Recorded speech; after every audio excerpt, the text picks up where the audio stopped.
Bonjour tout le monde, j'espère que vous allez bien. Alors aujourd'hui, je vais vous parler un peu de l'éducation, on va dire la mentalité haïtienne. C'est pas pour critiquer, hein. C'est juste un constat. Euh, je vais vous expliquer par rapport à ce que j'ai vécu, par rapport à l'éducation que j'ai reçue. Donc, je vais vous parler de ça. J'espère que ça va aider pas mal de personnes parce qu'il y en a beaucoup qui ignorent cela et surtout les femmes. Avant de commencer, vous voyez mes cheveux. Là, je vais faire des braids, des tresses, là, les trois tresses, trois brins là. Regardez, j'ai défait. C'est bien mes cheveux, hein. Regardez là. Vous voyez? Vous pouvez voir, c'est bien mes cheveux. Regardez, qu'est-ce que c'est magnifique. Vraiment, moi j'aime trop les cheveux crépus. Et c'est surtout, on peut changer de tête. Excusez-moi, hein, on peut changer de tête quand même. Hein. De temps en temps, regardez, là avant, il n'y a pas longtemps, j'avais des cheveux lisses. J'avais lissé un petit peu mes cheveux. Là, j'avais fait des tresses. Et là, regardez. Regardez. Comment c'est magnifique. On dirait que mes cheveux sont marrons, sont colorés. J'ai pas coloré mes cheveux. C'est tellement beau. Et là, c'est vraiment, je vois la couleur de mes cheveux. Et aussi, j'ai pas de maquillage. Hein. Je suis désolée parce que là, il fait chaud en plus. Moi, j'aime pas me maquiller. Comme vous pouvez voir, même les sourcils, j'en ai pas. Vous voyez, j'en ai pas. J'ai pas de sourcils. Il n'y a rien. Mais je me trouve belle. Voilà. Je me trouve belle comme ça. Voilà. Donc, c'est pour ça que je choisis de filmer comme ça. Oui. Revenons à nos moutons. Vous savez, il y a des sujets, c'est des sujets tabous, comme on appelle ça en France, dont on n'ose pas en parler parce que, voilà, il ne faut pas dénigrer, il ne faut pas dire ceci, il ne faut pas dire cela. Mais c'est important aussi d'en parler, de montrer aux gens, de dire aux gens, voilà. Par exemple, je vais prendre l'exemple. L'exemple numéro 1, que toute personne ou toute femme qui veut épouser un homme haïtien doit connaître, doit accepter, doit maîtriser aussi. Et je le dis, même si c'est un homme haïtien qui est né au pays ou un haïtien qui est né à l'étranger, en France, aux États-Unis, peu importe. Du moment où cet enfant a été élevé par ses parents haïtiens, donc forcément, on dit, on donne ce qu'on a. C'est-à-dire si cet enfant a reçu l'éducation de ses parents haïtiens, même s'il est né en France, ça ne va rien changer. Bon, il peut avoir un petit peu quand même des différences par rapport à quelqu'un qui est né là-bas au pays. Mais je veux dire, 50 à 60%, cet enfant héritera quand même de l'éducation que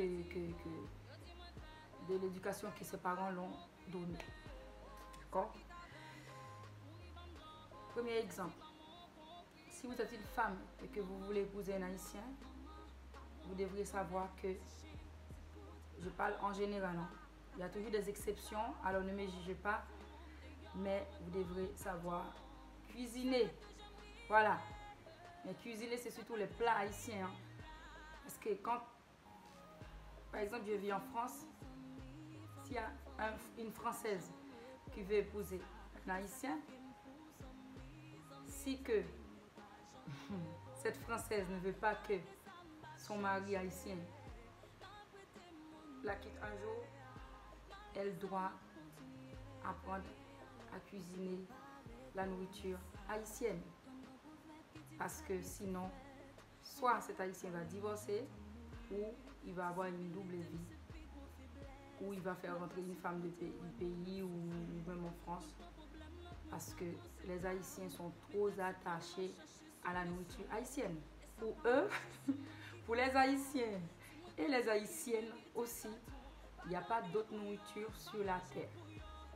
Nous, les Haïtiens, nous savons cuisiner que tout le monde. Nous avons la nourriture, la bonne bouffe. Nous mettons des épices, nanani, nanana. Donc, un Haïtien, quand il mange les plats français, là, il trouve. Vous n'allez pas faire long feu avec ça parce que arrive un moment, il va péter les câbles. Il va péter les plombs, comme on dit. Il ne va pas rester parce que la nourriture haïtienne lui manque trop. Alors déjà, si vous voulez, apprenez à cuisiner le riz dion là. Le riz collé, on appelle ça le riz collé à quoi là. Il faut apprendre à cuisiner ça. Et aussi, il faut faire du ménage. Les Haïtiens ne font pas du ménage parce que pour eux, certaines tâches sont réservées aux femmes. Même si la femme, elle travaille, ça c'est le point numéro 2. Déjà, il faut faire à manger, il faut savoir faire à manger, mais surtout la cuisine haïtienne. Deuxièmement, il faut s'occuper des tâches ménagères, même si vous travaillez à temps plein et lui, il ne travaille pas, surtout, il ne va pas le faire. C'est rare. J'ai bien dit qu'il y a toujours des cas particuliers, mais c'est ça. Donc c'est à toi de faire du ménage, même si tu travailles. Par exemple, le mari, il travaille, toi, tu travailles, il rentre à 16h par exemple, vous rentrez à 19h.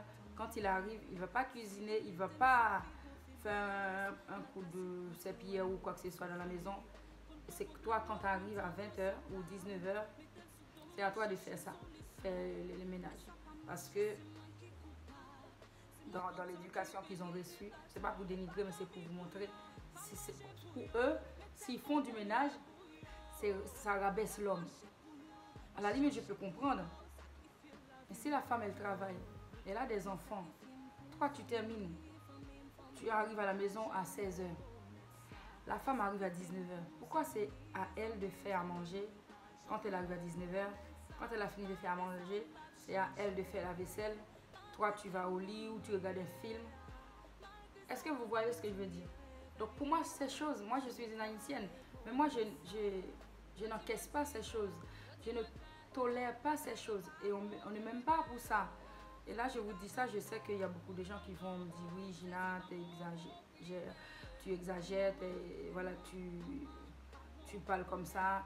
Mais c'est une réalité. C'est une réalité, je suis désolée. Donc,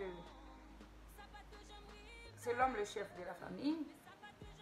Et encore, ça c'est le troisième point, c'est l'homme le chef de la famille, surtout ceux qui sont chrétiens. Chrétiens. L'homme c'est le chef de la famille, il n'y a pas de souci.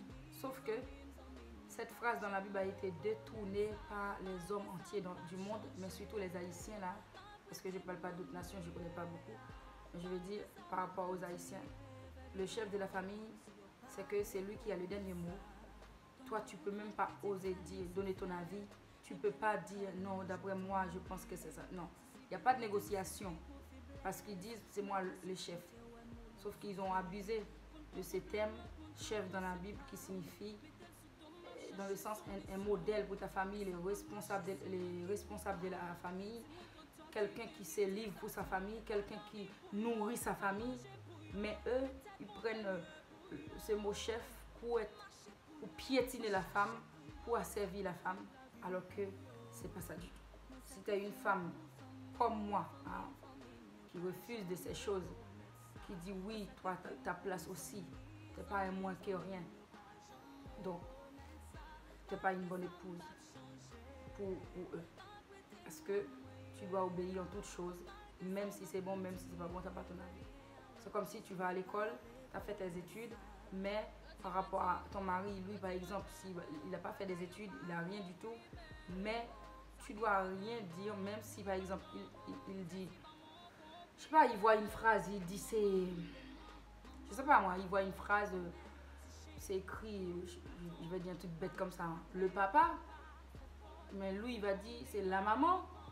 Toi, tu sais lire, tu vois que c'est la maman qui a écrit, mais lui il dit c'est le papa. Mais tu peux pas dire non chérie, ça non c'est la maman, c'est pas le papa. Sous prétexte que c'est lui le chef de la famille. Est-ce que vous voyez ce que je veux dire? Donc c'est comme si tu sais rien.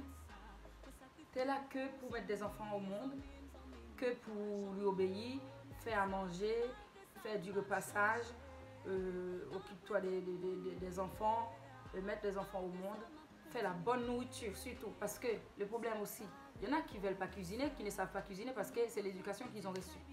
Parce que dans l'éducation qu'on a reçue, moi par exemple, dans ma génération, quand la fille elle est née, on lui apprend à faire à manger, à faire la vaisselle, à faire du repassage, à faire du repassage, à s'occuper de sa maison, quoi. Voilà, tout ce qui est tâches ménagères. Mais le petit garçon, lui, on ne lui a pas appris ça. D'accord. Mais si aujourd'hui on vit dans un monde comme ça, est-ce qu'on peut garder toutes ces choses? C'est-à-dire, moi je vais à l'école, mon petit frère il va à l'école, sauf que pour lui, quand il aura une femme demain, quand il veut épouser une femme, c'est une bonne. C'est une bonne, voilà, parce que, voilà, c'est comme ça. C'est moi l'homme, c'est moi si. C'est comme si l'homme, lui, c'est un prince, alors que, même si on va pour ceux qui sont croyants, on va dans la Bible, on voit Sarah, elle n'avait pas d'enfant quand elle était mariée avec Abraham. Je ne suis pas en train d'évangéliser, désolé, hein, je suis mal placée pour ça. Mais elle n'avait pas d'enfant. Mais la Bible dit qu'elle avait des servantes. Vous connaissez l'histoire que Sarah a même poussé son mari à aller vers Agar, sa servante, pour avoir l'enfant, parce qu'elle ne pouvait pas avoir d'enfant. Donc, ça veut dire que la femme, c'est une princesse selon la Bible. C'est une princesse. Et Abraham écoutait Sarah quand Sarah parlait. Donc, Sarah respectait son mari, mais son mari ne la prenait pas pour un rien que rien non plus. La Bible nous dit qu'elle était comme une princesse. Elle n'avait pas d'enfant, mais son mari travaillait, mais elle avait des servantes à qui elle donnait des tâches. D'accord? C'est elle qui s'occupait des tâches ménagères, bien sûr, mais ce n'est pas elle qui les effectuait elle-même avec ses doigts. Parce que quand on parle que dans la Bible, la femme s'occupe des tâches ménagères, des tâches domestiques, on pense que c'est forcément à la femme de faire. Non, non. Tu peux toujours embaucher quelqu'un. Certes, ce n'est pas ton mari qui va embaucher la personne. Ton mari peut te donner l'argent. Toi, tu prends une personne. Voilà, tu payes une personne pour t'aider. Mais les Haïtiens, en général, ils ne font pas ça. Même si la personne a de l'argent, elle ne va jamais prendre une femme de ménage. Je ne parle pas pour les Haïtiens qui vivent au pays, mais à l'étranger. On ne veut pas faire ça. C'est la femme, elle doit travailler. Comme en France, on travaille. Après, on fait du ménage. On est toujours fatigué. On devient moche, on vieillit. Et après, l'homme, il va te laisser pour aller prendre une jeune femme sous prétexte, oui, tu analyses.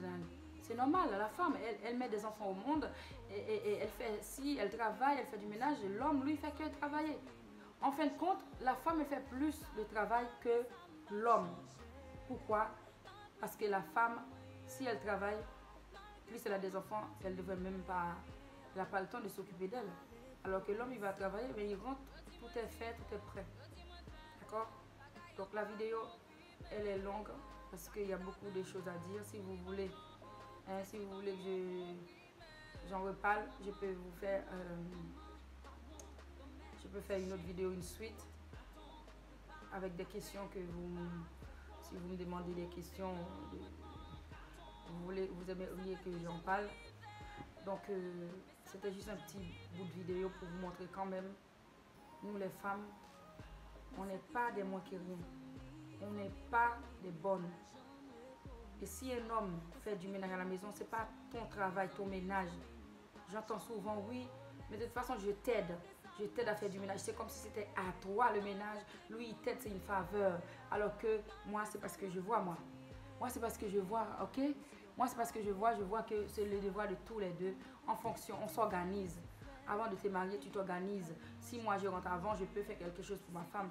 Si ma femme rentre avant, elle peut. Ce n'est pas une tâche prédéfinie. À moins que la femme, elle ne travaille pas. Si elle ne travaille pas, c'est l'homme qui travaille. Dans ce cas-là, on veut revenir à l'ancienne. Là, c'est l'homme qui travaille. Vous comprenez? Là, il n'y a pas de souci. Moi, je fais tout. Mais si je travaille, tu travailles. Mais pourquoi c'est moi qui dois tout faire? Donc finalement, je fais triple travail par rapport à toi. D'accord? Donc pour récapituler, il faut savoir bien cuisiner la cuisine haïtienne. Hein, d'accord? Il faut s'occuper des tâches ménagères. Il faut être soumise. Soumise, c'est-à-dire vraiment, tu n'as pas ton mot à dire en fait. En général, tu n'as pas ton mot à dire. Sinon, il va te frapper. Et voilà, et tu n'as pas ton mot à dire. Voilà. Et aussi, il faut faire à manger, mais surtout, il faut bien faire. Parce que si un jour tu fais à manger et que ce n'est pas bon, ben, tu risques d'avoir l'assiette en plein visage, quoi. Tu vois la nourriture là dans le visage parce que tu n'as pas bien cuisiné. Donc c'est surtout ça, il ne va pas t'aider, mais si un jour c'est trop salé ou c'est trop sucré ou il ne manque pas assez, c'est pas bien cuit, quelle que soit, peu importe la raison, tu risques de prendre l'assiette en plein visage, quoi. Donc voilà, si vous aussi, vous êtes une femme comme moi qui révolte contre toutes ces choses, qui n'assume pas ces choses, qui n'accepte pas ces choses, parce que pour moi c'est c'est le macho de l'homme et tout. Donc, mettez-moi en commentaire et puis likez si vous voulez que je partage plus de vidéos à propos de ce que je pense et de notre société. Ok? Donc, si vous n'êtes pas encore abonné, je ne sais pas, pourquoi vous ne voulez pas vous abonner? Vous voyez ma tête là? Regardez. Je vous assure, j'ai beaucoup de choses à dire. J'ai beaucoup de choses à dire. Et surtout, voilà quoi, vous n'allez pas regretter. Abonner, ça coûte rien. C'est juste, c'est l'amour. Vous savez, vous pouvez me donner l'amour en face comme ça. Mais avec un petit doigt, clique comme ça sur s'abonner. Ça, c'est de l'amour à distance. D'accord? Je vous fais plein de bisous à distance. Ciao!